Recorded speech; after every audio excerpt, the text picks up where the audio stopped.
చిన్న request, please subscribe చేసుకోండి. మీరు సబ్స్క్రైబ్ చేసుకోవడమే నాకు కొండంత బలాన్ని ఇస్తుంది. Please subscribe. హలో ఫ్రెండ్స్, నేను రాజు గారు. తెలుగు సినిమా ఇండస్ట్రీలో ఈ మధ్యకాలంలో చాలా వివాదాలు, కాంట్రవర్సీలు జరుగుతూ ఉన్నాయి. ముఖ్యంగా తెలుగు సినిమా ఇండస్ట్రీకి సంబంధించి వీళ్ళకే పడట్లేదు. సొంత కుటుంబ సభ్యుల మధ్యనే వేరు కుంపట్లు మొదలయ్యాయి. మనం ఎదగడానికి లిఫ్ట్ ఇచ్చిన వ్యక్తులనే మర్చిపోతున్నారు. పైగా వాళ్ళ మీద సెటైర్లు వేస్తున్నారు. అదేవిధంగా చూస్తే వాళ్ళ ఇంటికి సంబంధించినటువంటి హీరోల మీద ట్రోల్ చేయడానికి ఒక సైన్యాన్ని రెడీ చేస్తున్నారు, ఒక ఆర్మీని రెడీ చేస్తున్నారు కొంతమంది. అలా ఈ మధ్యకాలంలో ఎక్కడ లేని విధంగా, ఇంకా చెప్పాలంటే తెలుగు పాలిటిక్స్, ఇండియన్ పాలిటిక్స్లో లేనంత పాలిటిక్స్ అంతా తెలుగు సినిమా ఇండస్ట్రీలోనే ఇప్పుడు కనబడతాం. రీసెంట్గా బండ్ల గణేష్ ఒక ట్వీట్ చేశారు. అది పీకుతా ఇది పీకుతా అని మనం చెప్పాల్సిన అవసరం లేదు, మాటలు మన చేతుల్లో ఉన్న, ఆట ఎవరిదో జనాలు తీర్మానిస్తారు అని చెప్పి బండ్ల గణేష్ ఒక ట్వీట్ చేశారు. ఈ ట్వీట్ ఎవరిని ఉద్దేశించి చేశారు అంటే ఎగ్జాక్ట్లీగా చెప్పాలంటే బన్నీవాసు. మరి బన్నీవాసును టార్గెట్ చేసుకొని ఎందుకు ఈ ట్వీట్ చేశారు అంటే, బన్నీవాసు రీసెంట్గా ఒక సినిమాని రిలీజ్ చేశారు. అది మిత్రమండలి అనే సినిమా. ఆ సినిమాకి సంబంధించిన ఈవెంట్లో బన్నీవాసు ఒక కామెంట్ చేశారు. అదేంటంటే, మిత్రమండలి ఈ సినిమా పైన అంటే మంచి సినిమా అని కొంతమంది ట్రోల్ చేస్తూ ఉన్నారు, ఈ సినిమాని తొక్కడానికి ప్రయత్నం చేస్తూ ఉన్నారు, డబ్బులు ఖర్చు పెట్టి మిత్రమండలి మీద ట్రోల్స్ చేపిస్తున్నారు, అంతేకాకుండా బన్నీవాసును తొక్కాలని చూస్తే నాకు వెంట్రుకతో సమానం అంటూ ఆ వెంట్రుక ఏదో పీకారనమాట. అయితే దీన్ని ఉద్దేశించి బండ్ల గణేష్ ట్వీట్ చేసినట్లుగా స్పష్టంగా కనబడుతుంది. ఈ బండ్ల గణేష్ ఏ మాటకా మాట చెప్పుకోవాలి కానీ కొన్ని నిజాలు చాలా ధైర్యంగా మాట్లాడతాడు. మొన్న మధ్యన లిటిల్ హార్ట్స్ అనే సినిమాకి సంబంధించినటువంటి సక్సెస్ ఈవెంట్కి వచ్చాడు. వచ్చిన తర్వాత ఆయన అల్లు అరవింద్ గారిని ఉద్దేశించి కొన్ని మాటలు మాట్లాడారు. ఆ తర్వాత టాలీవుడ్లో పెను ప్రకంపనలు. బండ్ల గణేష్ ఆ కామెంట్ చేసిన తర్వాత చాలామంది బండ్ల గణేష్కు అనుకూలంగా, అంటే ఆయన కామెంట్స్కు మద్దతుగా చాలామంది ట్వీట్లు చేశారు, పోస్టులు పెట్టారు. ఇక యూట్యూబ్లో ఆయన మాట్లాడిన వీడియో కింద అయితే కంప్లీట్గా బండ్లకు మద్దతుగానే ఉన్నాయి. పర్ఫెక్ట్గా చెప్పారు, మీరు కరెక్ట్గా చెప్పారు. ఇండస్ట్రీలోని కొంతమంది నిర్మాతలు కూడా అదే విషయం గురించి మాట్లాడారు. నట్టి కుమార్ కానీ కొందరు కానీ బండ్ల గణేష్ చెప్పిన దాంట్లో నిజం ఉంది, వాస్తవం ఉంది, అదే నిజం అని చెప్పారు. అంటే ఆ రోజున ఆయన చేసిన కామెంట్స్ ఒకసారి మళ్ళీ మీకు గుర్తు చేస్తాను. ముఖ్యంగా అల్లు అరవింద్ గారు మెగాస్టార్కు బావమరిది, స్టార్ కమెడియన్కు కొడుకు, ఐకాన్ స్టార్కు తండ్రి. ఇలాంటి అదృష్టం ఎవరికి దొరుకుతుంది? ఎవరో కష్టపడతారు కానీ ఆఖరిలో వచ్చి అలా సక్సెస్ను అతని ఖాతాలో వేసుకుంటాడు అంటూ ఆ రోజున ఆ కామెంట్ చేశాడు. ఆ తర్వాత బండ్ల గణేష్ను ఉద్దేశించి బన్నీవాసు అదే ఈవెంట్లో మాట్లాడాడు. ఏమన్నాడంటే, బండ్లన్నా నువ్వు ఉన్నారా, వెళ్ళిపోయారా, మీరు మాట్లాడింది రాంగ్.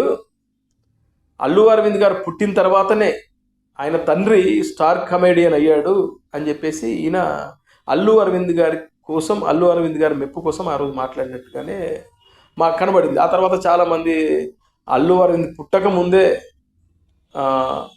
అల్లు రామలింగయ్య గారు స్టార్ కమెడియను అని చెప్పేసి కొంతమంది మళ్ళీ ట్రోల్ చేయడం అదంతా చూసాం. సరే, ఇదంతా పక్కన పెడితే ఇండస్ట్రీలో ఒక కోల్డ్ వార్ భయంకరంగా జరుగుతూ ఉంది. అది ఎట్లా అంటే, ముఖ్యంగా చెప్పాలంటే ఇక్కడ మిగతా హీరోలు ఎవరైతే ఉంటారో, ప్రభాస్ కానీ, జూనియర్ ఎన్టీఆర్ కానీ, మహేష్ బాబు కానీ, వీళ్ళ మానాన వీళ్ళు సినిమాలు చేసుకుంటూ వెళ్ళిపోతూ ఉన్నారు. వీళ్ళంతా నడుస్తూ ఉంది వాళ్ళ కథ. ఇక్కడ ఒక్కటే, అల్లు అర్జున్ చేసిన రచ్చ ఇదంతా. రప్చర్ అని చెప్పుకోవాలి. మెగాస్టార్ చిరంజీవి గారు మనం అంతా ఒక్కట్లా ఉండాలి, మన ఫ్యామిలీ అంతా కలిసి ఉండాలి, మన కుటుంబం అంతా ఒక వసుదైక కుటుంబంలా ఉండాలని ఆయన కోరుకొని వీళ్ళందరికీ ఒక రాజబాట వేసిండు. ఆ రోజున గంగోత్రి సినిమా ఏదైతే ఉంటుందో, కె రాఘవేంద్రరావు గారు అల్లు అర్జున్తో చేయాలని ఇంట్రెస్ట్ లేకపోయినా కూడా బలవంతంగా చిరంజీవి గారు ఆయనతో మాట్లాడి రుద్ది మరీ ఆయనతో సినిమా చేయించాడు అనేది పచ్చి వాస్తవం. ఇది 100% నిజం. కానీ ఇంత చేసిన చిరంజీవి గారి గురించే వాళ్ళు సెటర్లు వేయడం, ఆయనను పట్టించుకోకపోవడం, ఎన్నో ఉన్నాయి. కొన్ని విషయాలు మనకు అలా బయటకు వస్తూ ఉంటే, కొంతమంది సినిమాకి సంబంధించినటువంటి చాలా క్లోజ్గా ఈ రెండు ఫ్యామిలీలతో అంటే క్లోజ్గా ఉండే కొంతమంది జర్నలిస్టులు చెప్పిన మాటలు వింటూ ఉంటే బైర్లు గమ్ముతూ ఉంటాయి. ఎంతో చేశాడు చిరంజీవి గారు. కానీ ఆఖరికి వస్తే ఏమైపోద్దంటే, అల్లు అరవింద్ గారు చేస్తేనే చిరంజీవి గారు సక్సెస్ అయ్యారు అనే విధంగా వీళ్ళు కవర్ చేసుకుంటూ వచ్చారు. అంటే చిరంజీవి గారు తనకు తాను ఎదుగుతున్న టైంలో ఆయన వెనకాల నడుచుకుంటూ వచ్చి వెనకాల ఉన్న నేనే నడిపించానని ఈయన చెప్పుకోవడం మొదలుపెట్టిన తర్వాత జనాలు కూడా అల్లు అరవింద్ ద్వారానే చిరంజీవి ఎదిగాడు. మరి ఇప్పుడు అల్లు అర్జున్కి ఎవరు రాజబాటేశారు అంటే ఎగ్జాక్ట్లీ చిరంజీవి గారు లేకపోతే లేదు. అందుకే చిరంజీవి గారు మనంతా ఒకటే, మన కుటుంబం అంతా ఒకలా ఉండాలి, మనంతా కలిసి ఉండాలంటే ఇవాళ ఎవరికి వాళ్ళు వేరుకుంపటి పెట్టుకొని పైగా ఫ్యాన్స్ అసోసియేషన్ పేరుతో ఎవడు బాగా మాట్లాడతాడు, ఎవడు ట్రోల్ బాగా చేయగలుగుతాడు అని చెప్పేసి ఇలాంటి వాళ్ళని తీసుకొచ్చి వాళ్ళకు పదవులు ఇచ్చి ఇంకా వాళ్ళని ఉసిగొల్పుతున్నారు. అంతే ఉద్దేశం, అదే ఉసిగొల్పడమే. ఇంకా ఆ ఉసిగొల్పే క్రమంలో రేపు రామ్ చరణ్ సినిమాల మీద పడతారు. మీకు ఇంకో విషయం మీరు గమనించారో లేదో, ఈ ఎన్నుకున్న దాంట్లో ఆల్మోస్ట్ కొంతమంది రామ్ చరణ్కు యాంటీగా ట్రోల్ చేసిన వాళ్ళు, పోస్టులు చేసిన వాళ్ళకే పదవులు ఇచ్చారు.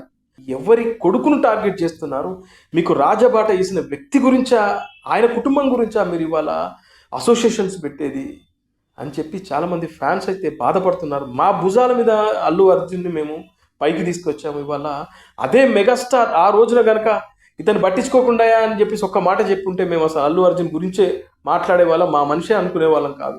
కానీ మెగాస్టార్ తన కుటుంబం వసుదైక కుటుంబంలా ఉండాలి, అందరూ ఒకే తాటిపై నడవాలని ఒక మంచి ఉద్దేశంతో విచ్ఛిన్నం అవ్వకూడదు కుటుంబం అని ఆయన ఎంత తాపత్రయపడితే ఆఖరికి కుటుంబాన్ని విచ్ఛిన్నం చేసేసి ఎవరి కుంపటి వాళ్ళు పెట్టుకొని ఇవాళ ముఖ్యంగా అదే కుటుంబంపై విషయం కక్కుతా ఉంటే బాధ అనిపించదా అని చెప్పేసి చాలామంది మాట్లాడుతున్నారు. అందుకే బండ్ల గణేష్ ఉద్దేశం కూడా అదేవిధంగా మొన్న అల్లు అరవింద్ను ఉద్దేశించి కూడా ఆయన చేసిన కామెంట్స్ అవే. బండ్ల గణేష్కు మెగా ఫ్యామిలీ అన్నా, మెగా హీరోలన్నా, పవన్ కళ్యాణ్ అన్నా ఆయన పడిచేస్తాడు కాబట్టి ఇవాళ అలాంటి ట్వీట్లు చేశారని చెప్పేసి మెగా ఫ్యాన్స్ అయితే మాట్లాడుకుంటున్నారు. ఇది సంగతి.